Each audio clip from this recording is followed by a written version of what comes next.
నీతి మాలి భోగాలు అనుభవించాలనుకోవద్దు. నా సాక్ష్యం చెడ్డగా నా పిల్లలకి చూపను. మా అమ్మ ఇలాంటి పని చేసి సంపాదించి మా కడుపులు నింపుతుంది అని చిన్నప్పటి నుంచి వాడు ఎట్ట తయారవుతాడో తెలుసా? డబ్బు సంపాదన కోసం మా అమ్మ అడుగు జారినప్పుడు అదే డబ్బు సంపాదన కోసం నేను ఏ నీచమైన పనైనా చేయడానికి వెనకాడను. ఎందుకంటే డబ్బు లేకనేగా మా అమ్మ గతి పట్టింది, కాబట్టి నేను కూడా అలానే సంపాదిస్తా. డబ్బు కావాలి, ఏ దుర్మార్గమైనా చేస్తానని వాడు సైకోగా మారిపోతాడు.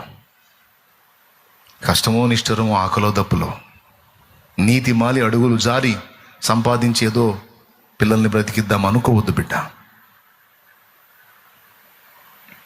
ఆకలి దప్పులతో అవసరమైతే పస్తులతో ఉండైనా సరే, లేదా ఇలాంటి సహవాసంలో కలిసి సమస్యను చెప్పి పొందుకోనైనా బ్రతికించడానికి ప్రయత్నించు. కానీ